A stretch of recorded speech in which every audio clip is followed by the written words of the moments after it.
നല്ല power packed ആയിട്ടുള്ള ഒരു സീക്വലാണ് ലൂസിഫർ ടു എമ്പുരാൻ. നല്ലൊരു മാസ് ആൻഡ് ക്ലാസ് പടം. കഴിഞ്ഞ പടത്തിൽ കാണിച്ചു നിർത്തിയ ആ ഒരു എബ്രഹാം ഖുറേഷി എന്നൊരു ക്യാരക്ടർ ആരാണ് എന്താണെന്നുള്ള ആ ഒരു സ്കെയിൽ വലുതാക്കിയിട്ട് ഇങ്ങനെ വാസ്റ്റായിട്ട് നമുക്ക് കാണിച്ചു തരുന്നൊരു പടമാണ്. സോ വലിയ സ്കെയിലിൽ കാണിക്കേണ്ടതുണ്ട്. ആ ഒരു വലിയ സ്കെയിലിൽ കാണിക്കുമ്പോൾ ഇത് മലയാളത്തിൽ നമ്മൾ ഇതുവരെ കാണാത്ത രീതിയിലുള്ള അത്രയും വലിയൊരു ബ്രഹ്മാണ്ഡ പടമായിട്ട് മാറുന്നുണ്ട്. In the sense of budget അല്ല, ഇൻ ദ സെൻസ് ഓഫ് ആ ഒരു സ്കെയിൽ, ആ ഒരു പൈസ ഇൻപുട്ട് ചെയ്തിട്ടുണ്ട്. ഇപ്പോൾ 100 കോടി 200 കോടിയൊക്കെ പല പടത്തിലും നമ്മൾ പറയാറുണ്ട്. 400 കോടി 500 കോടിക്ക് ഇന്ത്യൻ പടങ്ങൾ നമ്മൾ കുറേ കാണാറുണ്ടെങ്കിലും അത് നമുക്ക് എവിടെ നമുക്ക് ഫീൽ ചെയ്യില്ല. കുറേയൊക്കെ ആക്ടേഴ്സിന് കൊടുക്കുന്ന പൈസ ആയിട്ട് പോകും. പക്ഷേ ഓരോ പൈസയും ₹1 പോലും വേസ്റ്റ് ആക്കാതെ പടത്തിൽ ഇൻവെസ്റ്റ് ചെയ്തിട്ടുണ്ട്. കാണുന്നത് നമുക്ക് വേണ്ടിയിട്ടാണ് ചെയ്തിട്ടുള്ളത് എന്നുള്ള രീതിയിലേക്ക് എല്ലാം നമുക്ക് ഈച്ച് ആൻഡ് എവറി ഫ്രെയിമിൽ നമുക്ക് കാണാൻ പറ്റും. സോ ഇത്ര മാസീവ് സ്കെയിലായിട്ടുള്ള സിനിമ മലയാളത്തിൽ നിന്ന് കണ്ടു തന്നെ നമുക്ക് വലിയ കാര്യം എന്ന് പറയാം. ആൻഡ് അപ്പാർട്ട് ഫ്രം എവറിത്തിങ് സിനിമയിൽ കുറേ നല്ലതും മോശമായിട്ടുള്ള കുറേ വശങ്ങളുണ്ട് സിനിമയിൽ. എനിക്ക് തന്നെ പേഴ്സണലി അൺസാറ്റിസ്ഫൈഡ് ആയിട്ടുള്ള കുറേ സാധനങ്ങൾ സിനിമയിലുണ്ട് പ്രത്യേകിച്ച്. ഓക്കെ, അതിനെപ്പറ്റി ഞാൻ അവസാനം പറയാം. പക്ഷെ അതിനു മുമ്പ് കംപ്ലീറ്റ്ലി സാറ്റിസ്ഫൈഡ് ആയിട്ടുള്ള ഒരു കാര്യം സിനിമയിൽ ഒന്നുള്ളത് ലാലേട്ടൻ്റെ ആ ഒരു കംബാക്കാണ്. നമ്മൾ കുറേ വർഷമായിട്ട് നമ്മൾ കാത്തിരിക്കുന്ന, എത്ര കാലമായെന്ന് ഒരു പിടുത്തില്ല, നമ്മുടെ സ്വന്തം ലാലേട്ടൻ്റെ ആ ഒരു റേഞ്ച് ഉണ്ടല്ലോ, നമുക്കത് ഇതിൽ കാണാൻ പറ്റും. നമ്മൾ ഓരോ ഫ്രെയിമിലും ലാലേട്ടൻ ഇപ്പോൾ ഇത്രയും കാലമായിട്ട് മൂപ്പരെ അറിഞ്ഞിട്ട് ഇപ്പോൾ നമ്മൾ ആരാധകർ കാത്തിരിക്കുന്നുണ്ട്, അല്ലെങ്കിൽ നമ്മൾ മലയാളികൾ മുഴുവൻ കാത്തിരിക്കുന്നുണ്ട് എന്നുള്ളൊരു കാര്യം മനസ്സിലാക്കിയിട്ടാണ് ഈച്ച് ആൻഡ് എവറി ഫ്രെയിമിൽ മൂപ്പരെ പ്രസൻറ്റ് ചെയ്തിട്ടുള്ളത്. സോ എപ്പോഴൊക്കെ ലാലേട്ടൻ വരുന്നു അപ്പോഴൊക്കെ നമുക്ക് കൈയടിക്കാൻ പറ്റുന്ന രീതിയിൽ ഒരു സാധാരണ ഒരു വലിയ ആക്ടറുടെ സിനിമ വരുമ്പോൾ, ഒരു സൂപ്പർ സ്റ്റാറിൻ്റെ സിനിമ വരുമ്പോൾ അതിൽ 1 or 2 അല്ലെങ്കിൽ ഒരു മെയിൻ സീനിൽ അല്ലെങ്കിൽ ഫസ്റ്റ് സീനിൽ തന്നെ ഒരു ഇൻ്റർവൽ ബ്ലോക്ക്, ദെൻ ക്ലൈമാക്സിൽ ഇങ്ങനെ ഒരു 2-3 വലിയ ഇൻട്രോ ഒക്കെ ആയിരിക്കും കൊടുക്കുക. പക്ഷേ ഇതിലങ്ങനെയല്ല, എപ്പോഴൊക്കെ ലാലേട്ടൻ വരുന്നുണ്ടോ അതൊക്കെ ഒരു ഇൻട്രോ സീൻ പോലെയാണ് പ്രസൻറ്റ് ചെയ്തിട്ടുള്ളത്. സോ അത്രയധികം നമുക്ക് ആ ഒരു ലാലേട്ടൻ്റെ ഒരു സ്ക്രീൻ പ്രസൻസ് നമുക്ക് ആസ്വദിക്കാൻ പറ്റുന്ന രീതിയിൽ സിനിമയിൽ മൂപ്പരെ പ്രസൻറ്റ് ചെയ്തിട്ടുള്ളത് അടിപൊളിയായിട്ട് ചെയ്തിട്ടുണ്ട്. ഞാൻ ഈ സിനിമ കൂടുതലായിട്ടും കഴിഞ്ഞ പാട്ടിൽ ആ ഒരു പൊളിറ്റിക്കൽ നേച്ചറാണ് കൂടുതലായിട്ട് ഇമ്പോർട്ടൻസ് കൊടുത്തിട്ടുള്ളതെങ്കിൽ മറ്റേ അബ്രഹാം ഖുറേഷി എന്ന ക്യാരക്ടറിന് ലൈറ്റായിട്ട് ഒരു ഗ്ലിംസ് പോലെ ഒരു എൻക്രെഡിറ്റ് പോലെയായിരുന്നു അതിൽ കൊടുത്തിട്ടുണ്ടായിരുന്നു. പക്ഷേ ഇതിലേക്ക് വരുമ്പോൾ അങ്ങനെയല്ല. കേരളത്തിലുള്ള ഒരു പൊളിറ്റിക്സിനോടൊപ്പം തന്നെ ഇൻ്റർനാഷണൽ ലെവലിൽ ഈ ഒരു ക്യാരക്ടർ എന്തൊക്കെയാണ് ചെയ്യുന്നത് രണ്ടും കൂടെ ടൈപ്പ് ചെയ്ത് ബാലൻസ് ചെയ്തിട്ടാണ് ഈ ഒരു പടം പോകുന്നത്.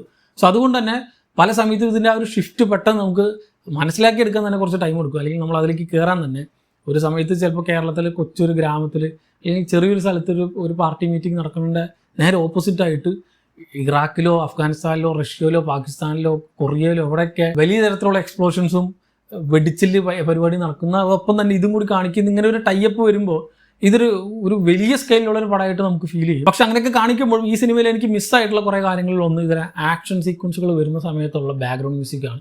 ഒരു സിനിമയിൽ ഒരു ആക്ഷൻ നമുക്കത് പഞ്ച് കിട്ടണമെങ്കിൽ, അല്ലെങ്കിൽ നമുക്ക് അതിന് ആ ഒരു ഇമ്പാക്റ്റ് കിട്ടണമെങ്കിൽ ബാക്ക്ഗ്രൗണ്ട് സ്കോർ നന്നായിട്ട് തന്നെ അതിനെ എഫക്റ്റ് ചെയ്യുന്നുള്ളത് തീർച്ചയാണ്. നമ്മൾ കുറേ തമിഴ് പടങ്ങളിലൊക്കെ ഇത് കാണാറുണ്ട്.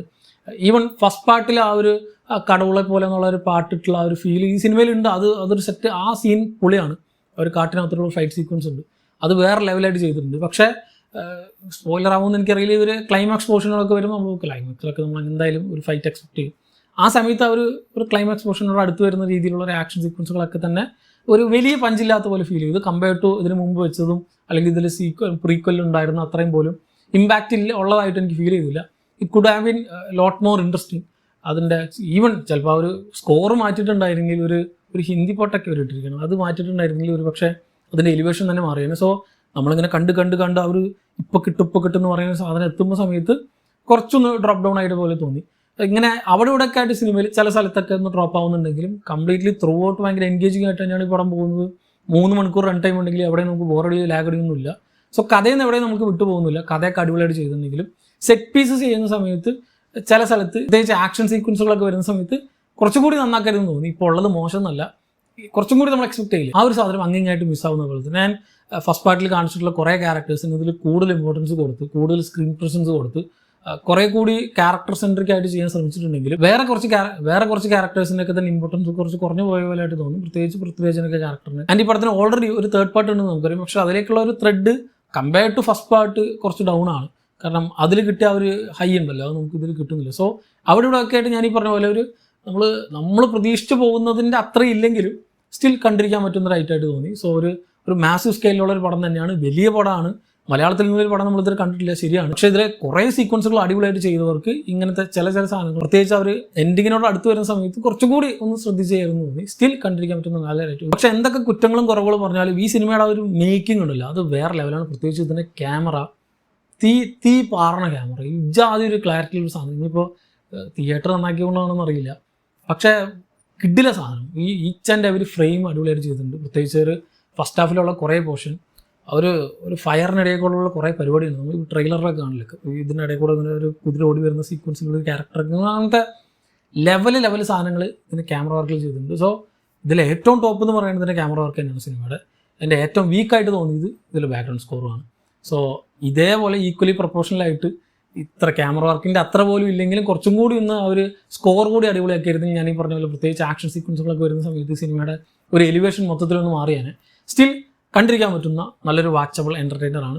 ഒരു വെർത്തി സീക്വൽ തന്നെയാണ് ലൂസിഫർ 2 എമ്പുരാൻ. ഇതിന് അടുത്ത പാർട്ടിലേക്കുള്ള ഒരു വലിയ വെയിറ്റ് കൊടുത്തുള്ളൊരു ത്രെഡൊന്നും സിനിമയുടെ എൻ ക്രെഡിറ്റിൽ ഇവർക്ക് കൊടുക്കാൻ പറ്റിയില്ലെങ്കിലും അത്രയും നേരം നമ്മൾ കണ്ടിരിക്കുന്നത് നല്ല എൻജോയബിൾ ആയ ഒരു 3 hour റൈഡ് തന്നെയാണ്. തീർച്ചയായിട്ടും ഈ സിനിമ തിയേറ്ററിൽ തന്നെ എല്ലാവരും കണ്ടുപോകുക. കണ്ടുവരുണ്ടെങ്കിൽ നിങ്ങളുടെ അഭിപ്രായം താഴെ കമൻറ്റ് ചെയ്യുക. മറ്റൊരു വീഡിയോയിൽ വീണ്ടും കാണാം. നന്ദി.